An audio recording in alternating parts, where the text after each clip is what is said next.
So, hello and welcome to the first lecture of Reinforcement Learning, Introduction to Reinforcement Learning. So, if you talk about reinforcement learning, you might ask yourself, what is reinforcement learning good for? What you also might have seen in practice is you might have seen reinforcement learning agents playing video games. For instance, what you see on the left side, I think this is OpenAI's reinforcement learning agent playing Dota 2. Actually leading the top 5 of all the Dota players in the championship. And what you see on the right side is maybe also what you have already seen in the past. This is Atari, which is basically some breakthrough results from 2013, where we have a neural network that is actually trained to play the whole Atari 2600 series with the same configuration. So you have actually actions taken 15 times per second, and you train this agent like on 3 to 4 days on the GPU, and you will actually achieve human level performance, and you will actually have an agent that outperforms in the game. So actually we will also cover both of these algorithms, so you will see in the lecture how the backbone of this thing, which is basically policy gradients, and DPQ networks for the Atari games, which is basically what you see on the right. Okay, but apart from playing games, you also see reinforcement learning when it gets to control robots. Maybe also not like such a very meaningful application, what you see on the left side. You see a helicopter that is actually trained to perform tricks. So basically stationary trips, or you can play tic-tac-toe and things like this. So what they actually did in this work, they built the model and then they used it to make model-based reinforcement learning to actually plan, and they actually plan to do those stunts. Or you can also make maybe a more relevant application, but also in this case not that much. So you just can actually train a robot to make some complex motoric movements. And what you also see here is it's a successfully learned skill after 50 trials. So this is very important, because if you're actually collaborating with a real system, you might be sample efficient, which basically means you want to minimize the number of environment steps and the number of actually interactions with the real system, because this takes time. So something you will always see throughout this lecture is to implement sample efficient reinforcement learning agents. We also played around with reinforcement learning in our labs. So what you basically see here, this is it's not a very recent work, it's like 10 years old. What we trained a Segway, like a robot which actually stabilizes itself. So maybe you all know Segways, and Segways actually stabilize themselves when you move your the gravity point on the Segway. And if you don't have a model that describes all that, you can learn them through data, which is basically what we did in this work. And this work was also very exciting. So you actually see an RC car that drives a maneuver. In this case, it's a circle. So our initial idea was to actually learn to drift. It turns out that drifting is not that easy. So actually to get the agent in a drift mode actually requires human data. So actually you need to show the agent also in this case how to drift, because learning drift from scratch is very hard, also hard to describe. And it turns out that it's not that easy also for a human to drift. And it also depends a lot about on the current battery state and energy and friction coefficients on the ground and the temperature of the tires, which basically means at the end we were not able to let the car drift autonomously, but we could actually define certain number of maneuvers to actually go through a track. And this is something that the agent actually then also learned. On the right side, you see online collision-free trajectory planning. So imagine that you have a very a big environment where we have also human collaborators, and you have small autonomous vehicles that actually take goods from place A to B. So like a workbench that requires some materials for production. then you have dynamic environments, so you have people moving around, and you want to have a robot that actually gets from place A to place B quickly, but not too quick, so it actually needs to take care about other people in the environment. And what you see here is you see training of the policy throughout the iterations, and you see that a small robot with a LiDAR on top of it plans an optimal trajectory. You see a little small point in here. This is the goal point at this point, and you see how the robot actually drives through the environment. Also, at the end of convergence, you still see at some point the agent, if things get really complicated, these things also failed in the end. There's rare cases in which this happened. Okay, so this is like work that is like around 5 years old. There's also a more recent work on this. You can also like do advanced robotic control, which you see here. This is something that you might also have seen from Boston Dynamics. I have a video in a few slides also. But this is a very intense area of research in reinforcement learning, where you actually have a robotic simulator and you try to learn humanoid motion or motion of complex robotics, and you try to learn such motion. And such motion, as you also might have seen, is typically very, very complex. So this thing you might also know from other videos. Okay, and this is also a very nice example. You might also know it. I will go a little bit into the... So this is actually something from OpenAI. They trained an autonomous hand. You can actually see how it steered, and they actually solved Rubik's Cube not by just solving it, but also to actually change everything and to modify the cube. This is something that you see here. Of course, this is a marketing video, and not all of it is reinforcement learning at this point, but it shows actually the potential in this area, so that you want to actually have complex motion and planning working together to actually solve very, very complex tasks.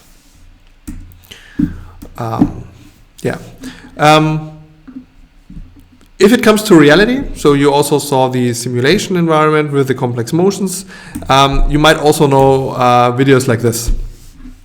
So on the left side, you will see a drone flying around, and this drone is actually planning its path through this complex environment to actually get through it as quickly as possible. Okay, so this is something very mature. So there is a lot of work in this area, and there's really a lot of drones really flying around. What you might also know is Boston Dynamics, and this is Atlas, for example. This is a humanoid-like robot that also delivers complex motion. And if you watch such videos, and also some of the most recent videos on it, it is at points, or at least to some people, I might understand this is it's a bit scary. But I can also assure you, what you see in Boston Dynamics is actually not reinforcement learning. So this is something that we do not have state-of-the-art in real-world robotics right now. There's also things apart from robotics. So what you see basically on the left side, you see actually the path planning module from Tesla. Tesla actually uses a bunch of, or I think most of you might also have known this, Tesla uses a lot of human driver data to actually optimize its path planning algorithms, and they use reinforcement learning to plan how to actually move around corners and how to actually fit into lanes. This is something they learn through human data and then optimize using reinforcement learning backbones. On the right side, you see a drone that actually flies through a forest. And the biggest challenge at this point is that you have very unstructured roads. So actually there's a track, and you see the track as human, you see the track actually, and but it's not easy to really segment everything. And what you see on the right side, you see a drone control module that uses the raw pixel input and learns actually a deep neural network to actually to actually control the drone by itself. So directly from the camera input, you actually learn actions for the drones to fly, and the drone just flies around in the forest without actually leaving the track.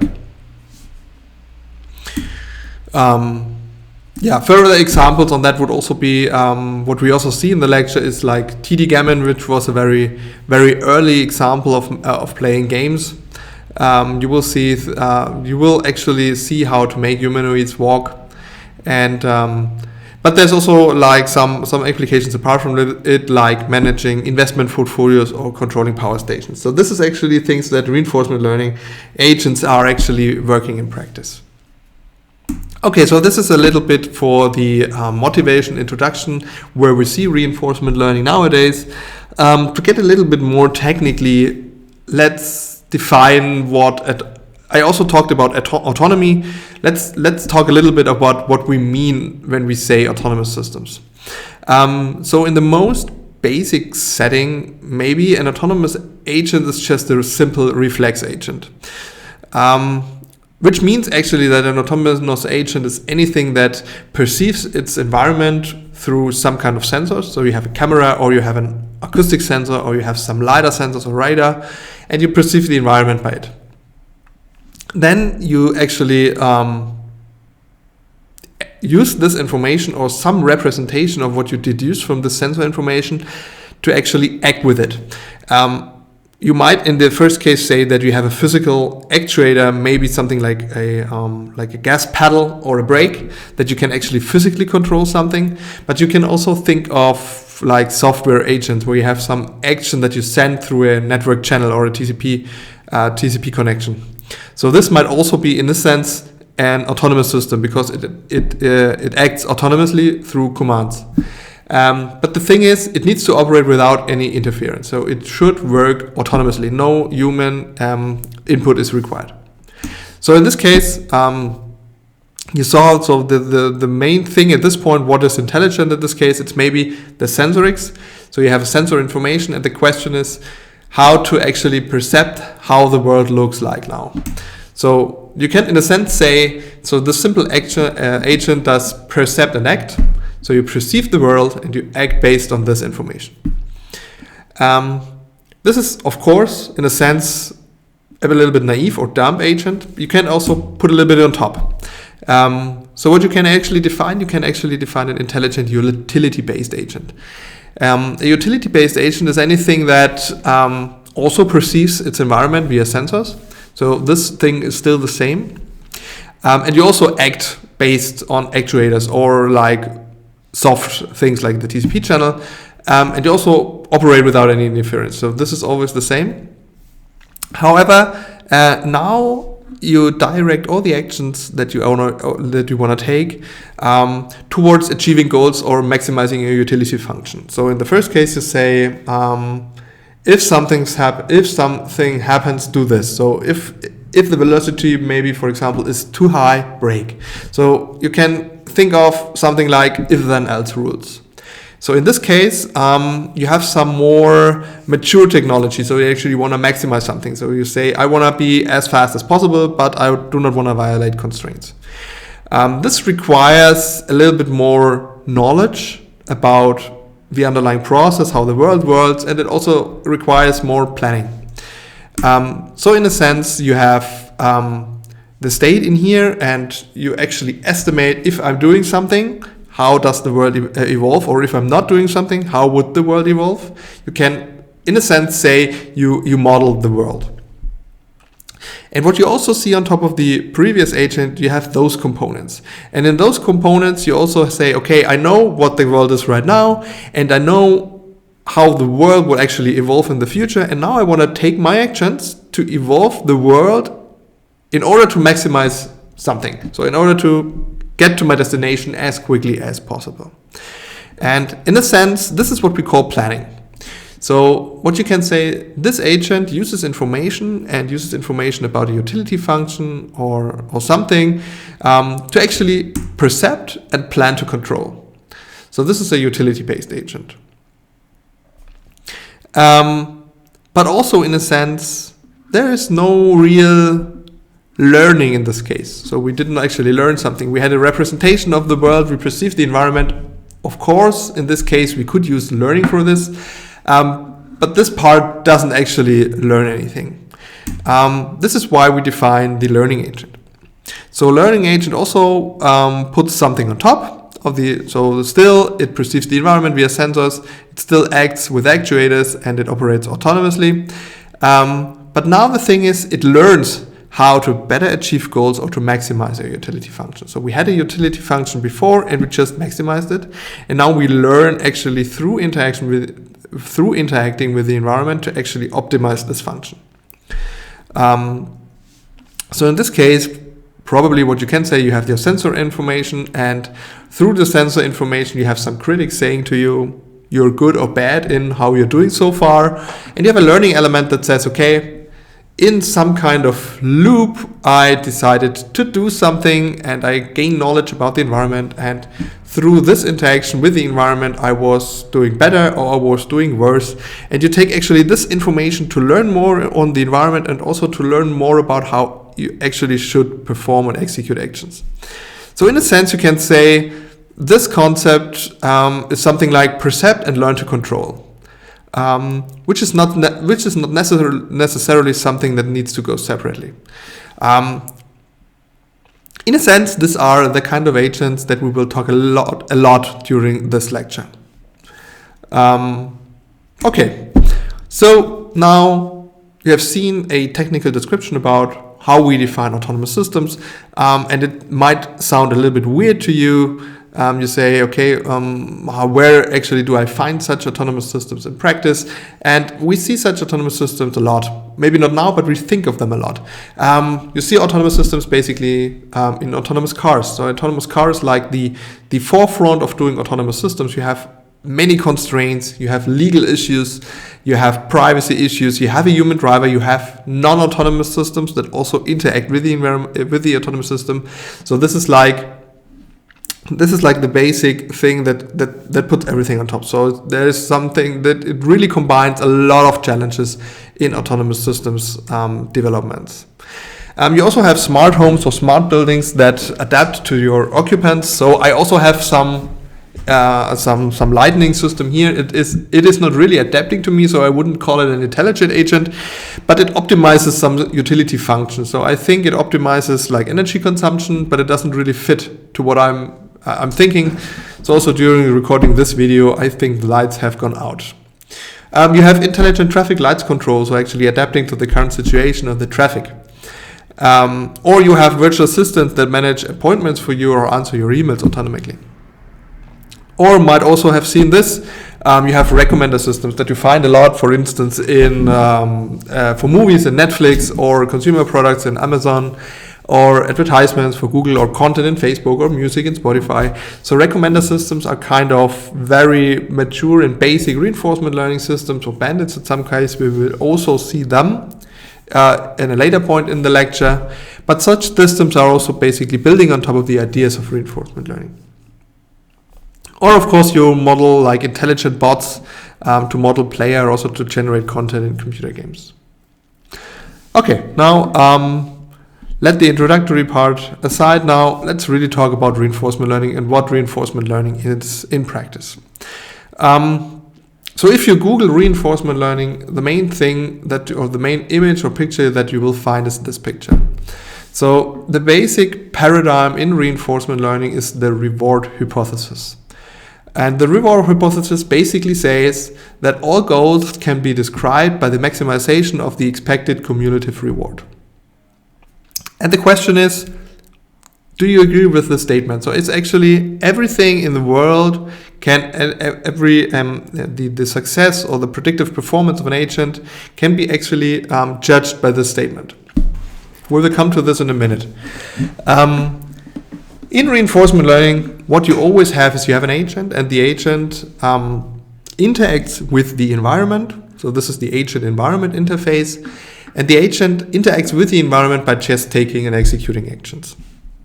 If the agent acts in the environment by taking actions, it will receive a next state from the environment or another observation from the environment. So it changes something, and it optionally receive a reward from the environment, depending on how you actually define everything.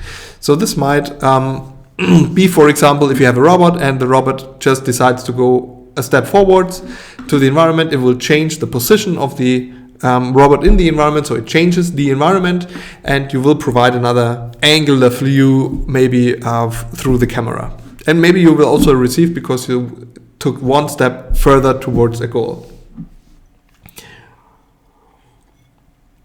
So usually, or not usually, every time the reward RT is a scalar feedback signal.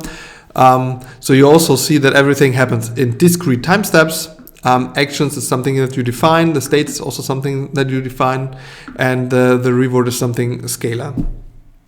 And the agent's job is just to maximize the reward it gets from the environment. Maybe take a minute and think about what could be good examples of goals for some applications or controllers that you can think of.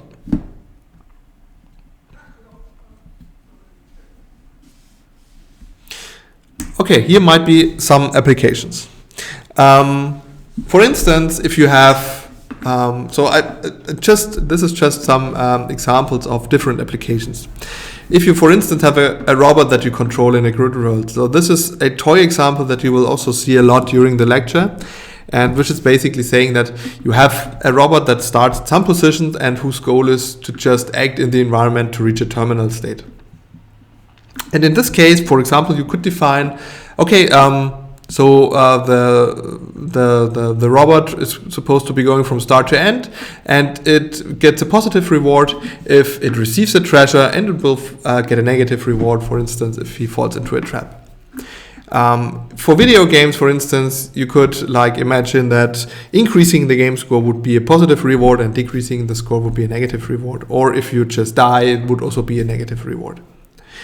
In the flying maneuver for the helicopters, for instance, a positive reward, like a continuous scalar reward, would be if you follow a desired trajectory, this would be a positive reward, and if you crash or you have or if you just leave the desired trajectory, this would be a negative reward or not so much reward.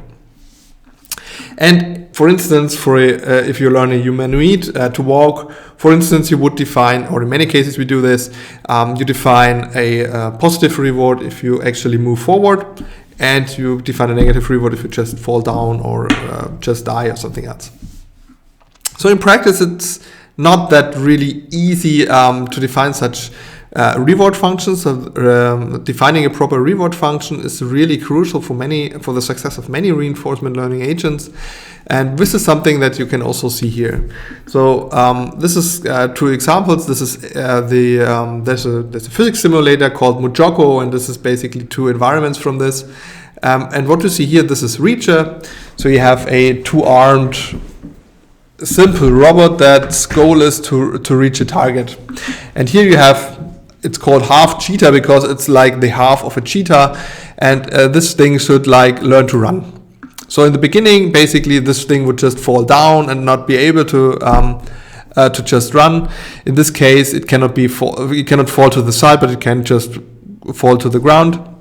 And if you do not really define a proper reward function in this case, this also leads at some points to really weird behavior. So depending on how you define your reward function, you will see also different results. So in this case, the reward function is just be defined by getting positive if you just move around maybe, for instance, and this will lead to this one. Or in this case, if you just define your reward function to move forward and not to obey some trajectory, you might also end up in agents that do something like this. So actually this thing goes forward in a sense, but at some weird point, and it could also go forward a little bit faster. For other examples from the beginning, you can also define some reward functions for an investment portfolio or for the control of a power station. Maybe at this point, take some minutes and think about proper reward function for these two use cases.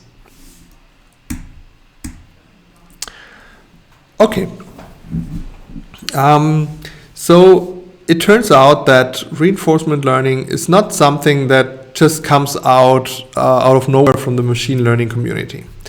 Reinforcement learning has been studied a long time, but from different viewing angles.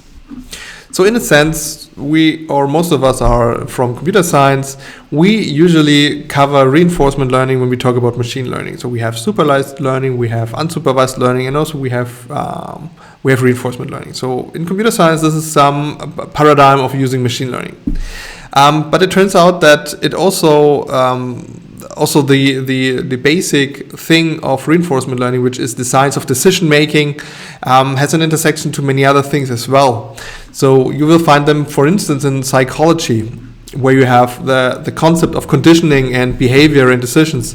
And actually, if you study how animals are being trained, and this is actually modeled in a very, very similar way.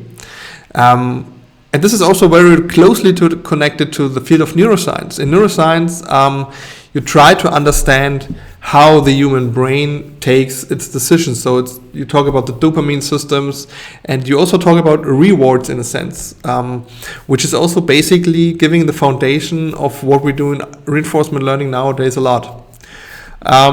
And if you talk about economics, for instance, you have the concept of game theory, which is also very connected to it. So actually you study how people make decisions from social, political, or human sciences point of view. From the engineering community, which is also part of the audience in here, you want to optimize something. You want to, for instance, do optimal control. In optimal control, you have you want to control complex systems also through taking controls, which is very, very closely connected to reinforcement learning. At this point, also or only some notations are different at points, but the concepts are really, really common, and we will also talk a lot about these things in this lecture. And also in mathematics, so basically in operations research, where you optimize like stochastic processes, or when you talk about discrete optimization, you also study Markov decision processes in a sense for the optimization of transportation or for financial engineering or optimized engineering processes. So such applications are also very closely connected to what we do here. So in this course, we will focus, of course, more on the machine learning point of view, but we will also cover some things around optimal control and operations research in this area. Speaking of talking about reinforcement learning in the sense of machine learning at this point, let's just see how it fits into the machine learning bubble. This is something that I also explained to you before, but let's now focus on where is reinforcement learning actually different from what you know from supervised learning or unsupervised learning. So in reinforcement learning, the basic problem or challenge is that we do not have a teacher or a supervisor that tells us that a certain action was good or bad. We only get a reward signal, and depending on how you define your problems, this reward signal is also not really closely connected to a certain action. So you cannot say by default some action was good or bad. It's always counting how a sequence of actions has turned out in the end. And this really creates a lot of problems, which makes reinforcement learning a lot different from your methods and things that you use in classical machine learning. The thing is also we have a delayed feedback problem. So we call this in reinforcement learning, we call this credit assignment problem, which is, you can imagine if you play, for example, chess, it might be at some point, so in general, it might be not a good idea to sacrifice your tower or something, or the queen. So sacrificing a queen is something that you would usually say is a bad thing to do. But it depends also on the current state and the sequence of actions. So at some points, it might be a good idea to sacrifice the queen if you win the game through this action. So you cannot immediately say that a certain action was a good idea. It always depends on the complete trajectory and path you make throughout a game.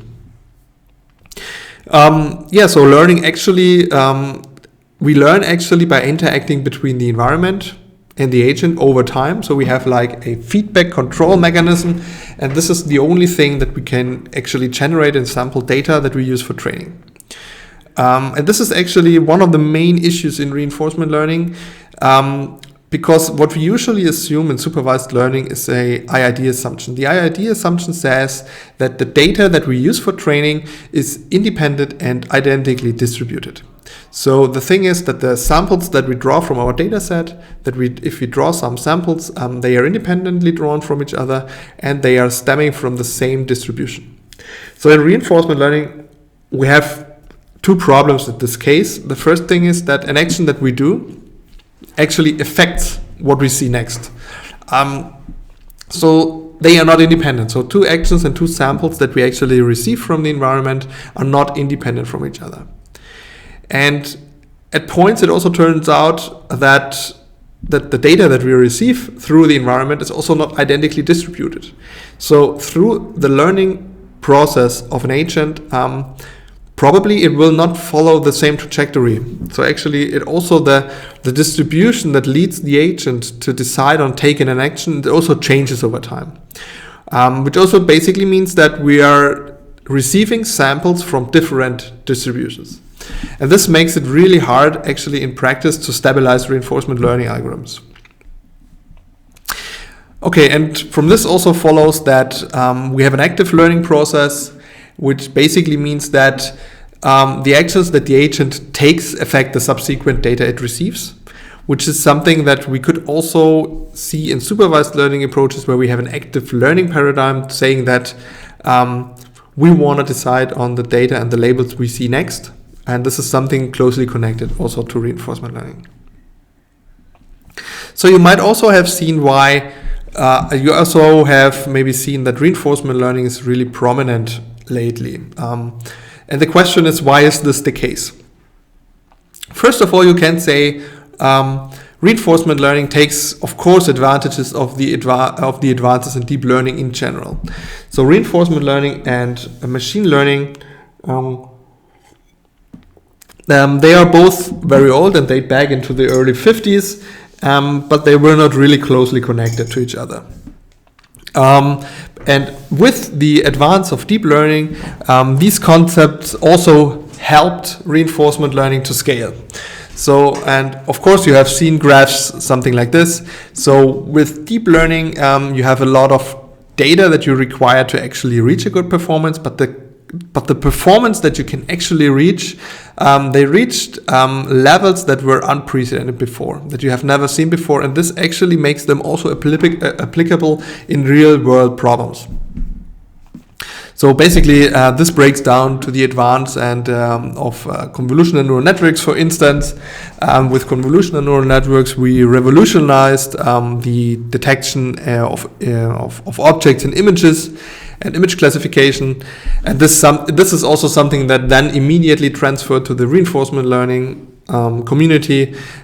For example, in the example of the Atari playing games, this is also a convolutional neural network, and this also raises the advent of reinforcement learning in this area. The second thing is that software. So if you want something to become big, you need software for it. And you know probably there's a lot of frameworks currently available for deep learning. And of course, they can not only be used for reinforcement learning as well. These frameworks also explicitly encode functions that are necessary for reinforcement learning. So basic algorithms like proximal policy optimization or DQNs are part of modern deep learning frameworks. And this really helps because you do not need to rely on buggy implementations that you find on GitHub. You can resort to a really basic and robust implementation in these frameworks, and then you can just start ahead playing around with it. And this really helps to increase speed in reinforcement learning as well. And another thing, of course, is hardware. So this is also the case for reinforcement learning, of course, for deep learning as well.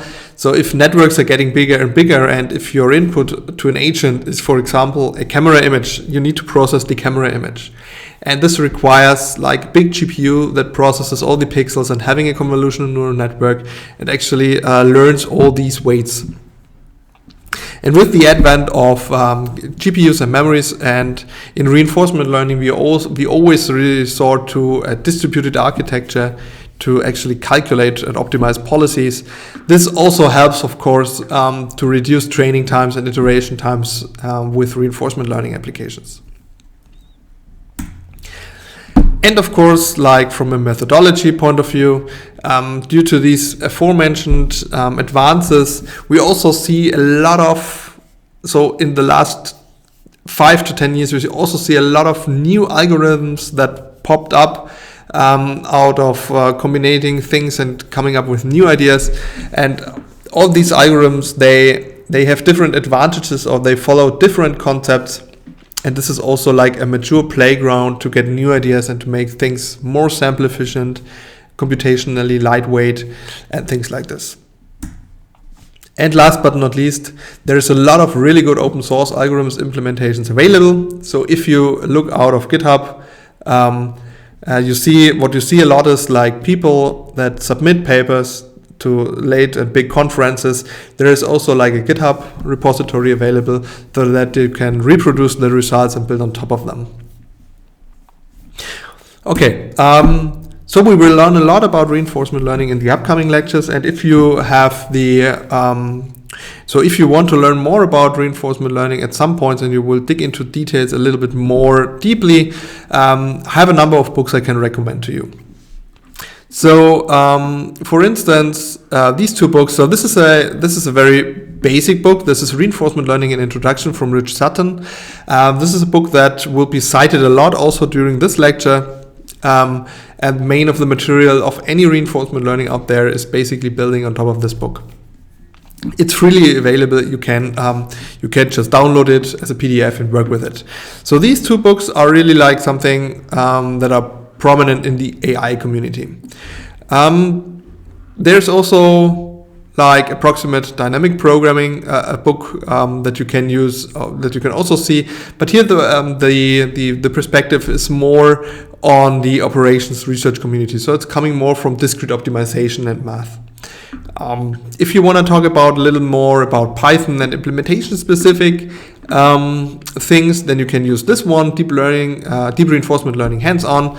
There's also, I will also use some examples from this book during the lecture. Here you see some code snippets and runnable examples that you can also use and download and put into your own implementations.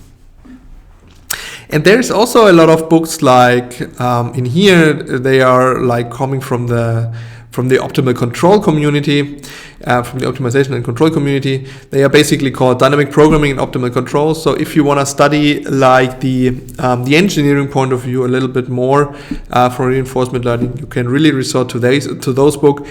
But I need to warn you, they are really theoretical. So my advice is actually to resort to these books, because we are closely aligning to them, and each section is actually so you will find a section in both of those books that actually are somehow connected to our lecture, so that you can actually learn a little bit more about this. Okay, so I promised you that we go back to the reinforcement learning example a little bit more. So we had this slide, if you remember, a couple of minutes ago. And let's talk a little bit more about this again. So we have seen that the central concept in reinforcement learning is the reward signal. And the reward signal basically tells you how well an agent is doing at a certain time step t.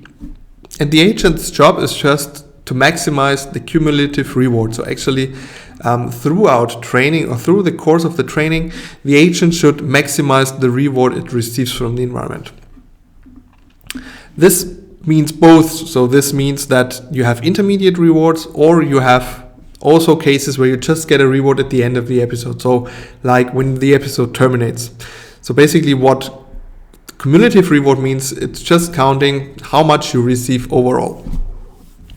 In practice, what you also introduce a lot is if you have something like planning tasks, that you say, okay, for each time step that you actually do, you get a -1 reward, and in the end you terminate the episode. Then your agent will implicitly maximize the reward and going to a destination as quickly as possible. So this is a very common example that we study a lot in the lecture.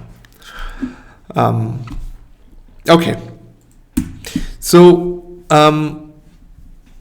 if we break this a little bit more down to what we want to do when we have a learning agent, we actually want to learn how to select actions to maximize a total future reward. Remember that actions also may have long-term consequences, so this is also something that is really common in most of the problems that we study throughout this lecture. So if you might take a certain action at a certain point, you might never go back. So actually, if you lose a queen at a certain time in a game, the queen is lost. So an action may have a long-term consequence, and it's not always, from a computational point of view, it's not always easy to actually relate the outcome of something to a certain action that you might have taken very early in the training or in the interaction with the environment. The reward might be delayed, so this is also something that's what we tackle a lot in the lecture. And what's also very special, or what you really need to have in mind, is at points it may be better to sacrifice an intermediate reward in order to gain more long-term reward. So for example, it is a good idea actually. So if you want to earn money through financial investments, and your reward would just be your bank account score. If you want to reach money, you just need to invest first. So actually get a negative reward because you lose money in a sense in order to invest. And this in a sense might lead you to more earnings at a later point. So you need to sacrifice things. Or maybe if you have if you want to fly with a helicopter from point A to B, it might be a good idea to stop at some point and refuel the helicopter because you might not reach the goal with a half empty tank. Or you can also think, or maybe just take for yourself a few minutes to imagine such situation for playing games. But there is also some more challenges if you want to understand, study, or adopt reinforcement learning in practice. So what you often see in supervised learning applications, you see something like this. So you have, in this case, some clustering problem, for instance, and you have a decision as a decision boundary, or you have a linear regression task, and you want to fit a line. And this is easily, or in many cases, it's very intuitive to visualize the results of your classifier or regression problem. So you have points, you can plot them. If you have more dimensions, you can either do a PCA and reduce the space, or UMAP or something, or you just look at 2 dimensions or 3 dimensions. So you can actually easily visualize things and analyze the behavior of your algorithm. So you can tune your support vector machine, you can tune your clustering algorithm. In reinforcement learning, if you Google for images of reinforcement learning, you always see something like this, okay? Which basically says, hey, there's a reward, there's an environment, there's an action, and there is maybe a mouse that travels through a maze and tries to get a cheese. So this is something that it's really hard, because it actually, if you have a trained policy or if you have a trained agent, how would you visualize what this agent is supposed to be doing? You will see actually how we derive and train some reinforcement learning algorithms in later stages, and there's no real concept how to visualize the thinking of such an algorithm. And this also leads to the fact, if you want to study what actually went wrong. So actually, if something is not working, so if you have a learning rate and the learning rate is maybe here too high, or it's too low, so in this case, you see an overfitting in this case, so you actually catch every point, and it might be better to actually have a smooth line, so you can actually see that this classifier might not perform so good on unseen data. The question is, if you have reinforcement learning, you always ask yourself, what the hell went wrong? So in this case, this is an example of our lab. This is a car that drives with 100 kilometers per hour through a tunnel. And in the tunnel, in the corner, there's a car that actually broke down. And the thing is, how can you actually, so if you want to train your car to actually go around this without crashing into the car or into the wall, and you get an agent that does something like this, and this is not the desired behavior. The question is, what do you need to change? So actually the thing is, it's really hard to debug, or actually it's hard in reinforcement learning to actually distinguish between bugs, pure hyperparameter performance, or poor reward function. This actually takes a lot of time and experience in engineering of reinforcement learning agents. Another nice example is also like this. This is an example from a NeurIPS competition where you actually have to train a human muscular model to actually learn to walk. And I mean, this is a running example in a sense, but we also had examples where this thing just falls over, and the question is, why the hell does it not learn to walk? So this requires a lot of thinking and experience. That's a problem in general. And yeah, another problem is that simple algorithms that you know in reinforcement learning, they just don't scale to real world problems. So if you have a k-means algorithm, you can just scale it to time series clustering. It's okay, you need to think about it, but it is possible. And you can, you have a linear and polynomial regression as a basis, and you can use it for house or car price prediction. So you can actually scale this, and if you have more data, these simple models, they work. And we will see in the practice, in the lecture, that we have good and well understood algorithms like tabular Q-learning or SARSA that we will use to actually learn, or actually allow an agent to learn, but they are always very specialized to some particular applications, and they do not work for large dataspaces, or they are just not performing very well in that situations. And then you need handcrafted solutions for these problems. And there's also another thing that we might want to talk about, is the thing where you have myth and where you have reality. So the thing is, there's a lot of people out there, they say general AI, AI is the thing that we actually need, and the AI that we need to have in the end is reinforcement learning. And at some point, this is not true. So AI, in a sense, it's like many AI methods exist, and in my opinion, reinforcement learning is just one method that helps to solve a problem. And this also brings us to some of the next problems. Reinforcement learning is not always a good idea to always use it. Another thing is, some people say reinforcement learning can only use to solve games. With games, you see a lot of really cool examples, but we also saw examples that we use apart from games. So and we will also see a lot more examples during the lecture. Other people also say that reinforcement learning is just a fancy or a better way to just search through what you can do. And in fact, also this is not really true. We will really have also fancy search algorithms, and we will also discuss them during the lecture. And there is a connection, but they are actually not really the same. And another thing that you will also see during the lecture, that reinforcement learning or deep reinforcement learning can solve any problem like general artificial intelligence without any domain knowledge. And of course, this is not true at all.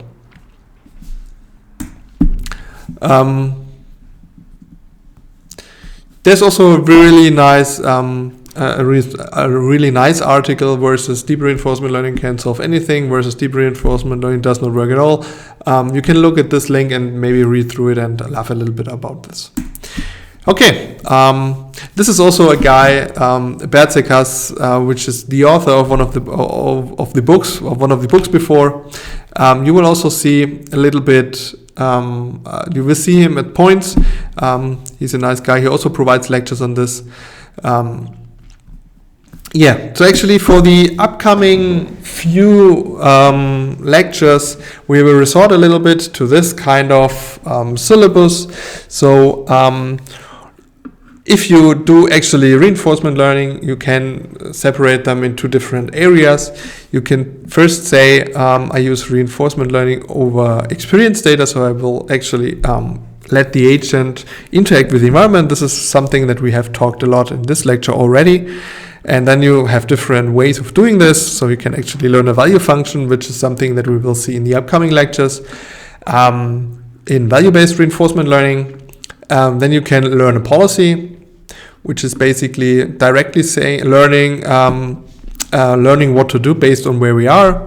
This is something that we will cover in policy-based reinforcement learning in the middle of the lecture. And afterwards, we will also talk about how to learn a model of the environment and then use this model to actually search in that space and plan in your world actually to how to act. And another thing that we will also talk about in the end of the lecture, where we talk about offline reinforcement learning, is the question how to leverage demonstration data from for example in the autonomous driving example. How could you leverage all the experience data that is there from drivers who act in certain situations to actually learn a policy? There you can, for instance, use imitation learning, or you can use offline reinforcement learning or inverse reinforcement learning. In inverse reinforcement learning, basically you learn the reward function from data. So you have actually experience data and you learn the reward function, but this is something very theoretical and we will not cover this in this lecture. We will also talk a little bit about real-world application problems that are a little bit aside from the other topics. The thing is, how can an agent learn in a sense that he adapts continuously in the environment? How do you actually deal with a mismatch between a simulator where you train an agent and the real world where you actually deploy an agent, if you do it like this? And also a lecture on explainability of reinforcement learning agents. The thing is, how can a reinforcement learning agent explain its decisions? So actually, how can you look into the brain of the agent and get some interpretable way of deciding on actions? This is something we call dependable reinforcement learning, which we will cover, I think, in the latest lecture of this class. So this is it for the introduction of reinforcement learning. And in the next video, we will talk about the workhorse of reinforcement learning, which is basically the formal framework of Markov decision processes.